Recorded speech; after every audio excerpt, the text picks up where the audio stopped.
Hello everyone, how are you all? Welcome to my YouTube channel Tech Scots. मैं आज आपको बताने वाला हूं कैसे आती है मेरी डिजिटल बोर्ड पर इतनी अच्छी वीडियो क्वालिटी।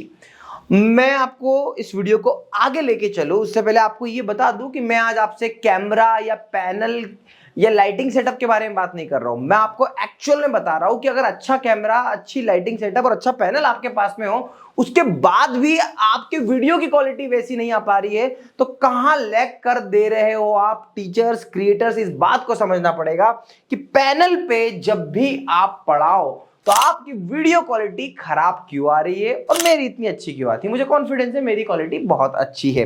तो चलिए स्टेप बाय स्टेप समझते हैं। तो सबसे पहले मुझे जो लगता है, देखो, जब आप एक कोई वीडियो क्रिएट करते हो ना, तो एक वीडियो क्रिएट करने में आप ये मान के चले कि अगर 10 मिनट का वीडियो है तो 80% आप उस वीडियो में दिखते हो, पहली चीज। और स्क्रीन की बात करें तो स्क्रीन में आप मान के चलो कि 40% आप स्क्रीन में विजिबल होते हो। मतलब सबसे ज्यादा चीज जो दिखती है वो आप खुद हो। इसीलिए मैं कोशिश करता हूं। देखिए, मुझे भी ब्लेजर पहनना गर्मियों में और ऐसे टाइम पे तो बिल्कुल पसंद नहीं, और वैसे भी मुझे पसंद नहीं है, बट क्योंकि मेरी ऑडियंस क्रिएटर है, टीचर है, सिंसियर ऑडियंस है, तो मुझे अपना प्रेजेंटेशन प्रॉपर रखना होता है। और यही रीजन है कि एक जो बहुत बड़ा रीजन है मेरा खुद का जो मैं क्लॉथिंग करता हूं वो। दूसरा, अगर मैं अपने बाकी के हेयर स्टाइल्स एंड ऑल इन सब की बात करूं तो मैं इन सब को भी मायने में रखता हूं, ध्यान रखता हूं इन सब चीजों का, क्योंकि मेरी जो ऑडियंस है वो एक टीचर क्रिएटर है, इसलिए मुझे इन बात का ध्यान रखना है। तो एक बहुत बड़ा जो बोलते हैं ना कि रीजन क्या है वीडियो क्वालिटी का, तो एक ये भी है, क्योंकि ये पूरे टाइम पे मुझे अच्छे से प्रेजेंटेबल होना पड़ता है। अब आगे बात करते हैं। देखिए, सबसे पहले जो खुद का प्रेजेंटेशन हो गया, दूसरा है contrasting text and background colour. कभी भी याद रखिएगा, आपको समझना पड़ेगा कि अगर आपने बैकग्राउंड लिया ब्लू कलर का, है ना, और टेक्स्ट उस पे डालोगे येलो कलर के, तो हमेशा उठ के आएगा। सेम आपके रेड बैकग्राउंड, व्हाइट बैकग्राउंड पे देखो, व्हाइट बैकग्राउंड पे ब्लैक, रेड, ग्रीन ये सब उठ के आ रहा है, वैसे ही येलो पे ब्लू उठ के आ रहा है। तो आपको जब बैकग्राउंड के अकॉर्डिंग आपकी पीपीटी किस तरीके से होनी चाहिए, ये बात आपको समझना चाहिए। तो कॉन्ट्रास्ट वाली थ्योरी सिंपल सी बात है, जो बैकग्राउंड पे है वो सामने उसका अलग कलर होना चाहिए। मैं अक्सर देखता हूं कि टीचर्स ने क्या करके रखा हुआ है, blue colour, light blue background है और उस पे सेमी ब्लू टेक्स्ट लिख रखे। तो यार ये गलतियां करते हो ना, इसलिए बड़ा डलनेस आती है। देखो आप कितना एकदम कंट्रास्ट में क्या है, खुल के आता है। तो पावर पॉइंट प्रेजेंटेशन बनाते समय इस बात का भी ध्यान रखना होगा कि कलर कॉम्बिनेशन कौन सा सूट किया जाता है। अब जैसे बेसिकली सिंपल सी बात है, बहुत सारे टीचर देखो ये ब्लैक बैकग्राउंड पे, अब ब्लैक बैकग्राउंड पे मैं यहां पर अगर सपोज पर्पल कलर यूज करूंगा तो ये थोड़ा डल दिखेगा, बट अगर इसी की जगह मैं अगर येलो यूज करता हूं तो आप येलो का उठाओ, देखो एकदम से उठ के आ रहा है। सेम वे में मैं अगर बात करूं ग्रीन की, तो इसका उठाओ देखो। अब अगर मैं पीछे अपना बैकग्राउंड चेंज कर लूं, ये थीम चेंज कर लेता हूं और यहां पर बैकग्राउंड ले लेता हूं, मैं मेरा ब्लू ले लेता हूं। अब ब्लू पे देखो सेम ये कलर डल हो गए, बट यहां पे अगर मैंने ब्लैक कलर लिया तो ब्लैक कलर कैसा विजिबल हो रहा है। इस चीज का ध्यान आपको रखना, धीरे धीरे प्रैक्टिस कर करके आपको ये आ जाएगा। ठीक है, तो बैकग्राउंड कंट्रास्ट में ही रखना है। टीम एजू स्क्वाड डेडिकेटेड वे में आपके अपने लोकेशन पर आकर आपका ड्रीम स्टूडियो सेटअप करने में मदद करती है।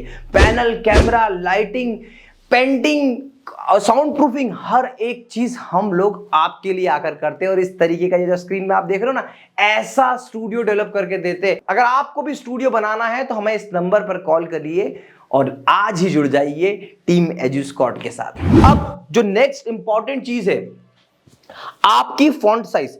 मैं अक्सर टीचर्स को देखता हूं कि वो अपने, देखो एक और चीज याद आई, अब मैं यहां पे ब्लैक से लिख रहा हूं ना, तो इसकी विजिबिलिटी इतनी अच्छी नहीं आ रही है, बट अब यहां पे मैं क्या करूंगा, इसको व्हाइट में ले लेता हूं। तो अब देखो मैं ऐसे हाईलाइट करूंगा, तो जो आप पेन से लिखते हो ना उसका भी ध्यान रखो। टीचर्स नहीं रखते, क्रिएटर्स नहीं रखते, जो पिक करने में आ गया उठा लिया। नहीं यार, थोड़ा सोचो कि यहां पे ब्लैक नहीं उठ के आ रहा है तो ये उठ के आना। ठीक है, पॉइंट से थोड़ा भटका था पर ये इंपॉर्टेंट पॉइंट था, बताना भूल गया तो पहले बता दूं।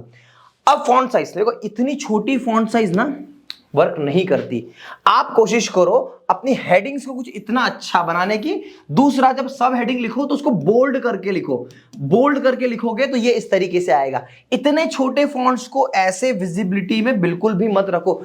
एक और इंपॉर्टेंट चीज मैं आपको बता दूं, क्वालिटी की बात हुई है, बेसिकली आपकी जो स्क्रीन है, पैनल है, अच्छी कंपनी का पैनल, आप लोग किसी भी कंपनी का पैनल आप हमसे लेना चाहते हो, हम आपको पैनल प्रोवाइड करेंगे। आजकल अच्छे से बेस्ट कंपनी का पैनल जो आता है 4K का आता है, पर जब आप पीपीटी या फिर पीडीएफ बनाते हो ना, तो वो बनाते हो 720p में, एचडी में बनाते हो। तो एटलीस्ट आपको यहां पर जब यहां लेके आते हो तो ये इतना बड़ा होता है एक्चुअल साइज, इसको स्ट्रेच करते हो, स्ट्रेच करके ये बड़ा होता है, फटने लगता है। आपको क्या करना है, एचडी नहीं एफएचडी में बनाना है, 4K में नहीं बनाना है, एफएचडी में बनाना है, मतलब 1080। तो क्या होगा, 1920x1080 में आप ये बनाएंगे।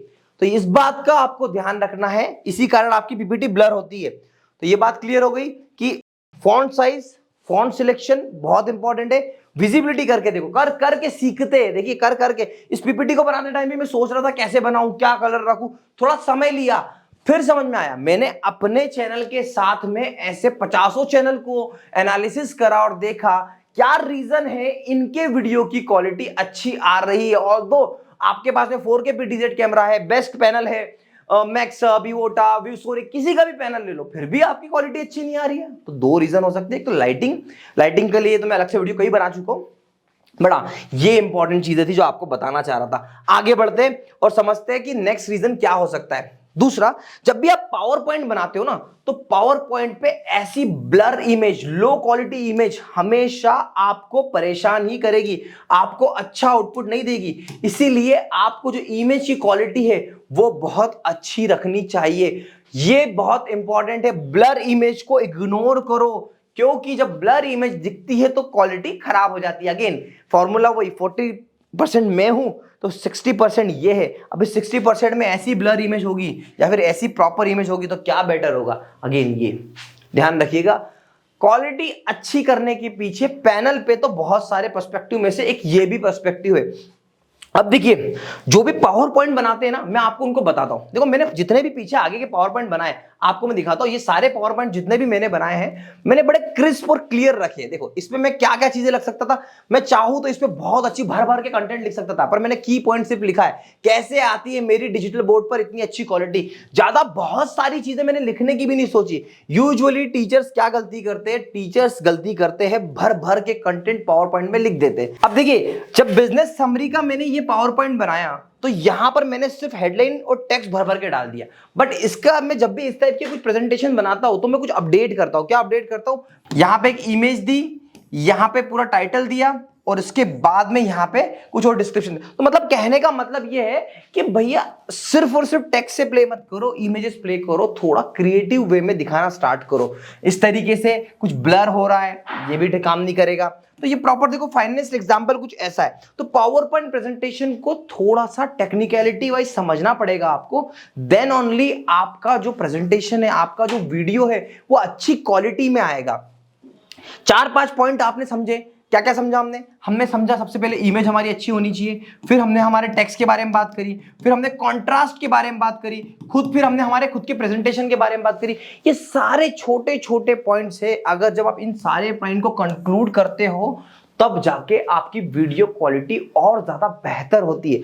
हम कभी इस एस्पेक्ट पे सोचते ही नहीं है, हमने कभी सोचा ही नहीं कि साला इससे भी होता है, हाँ इसी से तो फर्क पड़ता है। अगर आप ये अच्छे से कर लोगे तो मेरा प्रॉमिस है कि डेफिनेटली आपका वीडियो ना एकदम से ग्रो भी करेगा, क्वालिटी और अच्छी आएगी और आपका चैनल 101% एक सक्सेसफुल क्रिएटर के रूप में सामने आएगा। आशा करता हूं अब इस वीडियो को देखने के बाद में आप इन्हीं सारे पॉइंट को फॉलो करोगे और अपने चैनल में एक अच्छी क्वालिटी का वीडियो बनाओगे।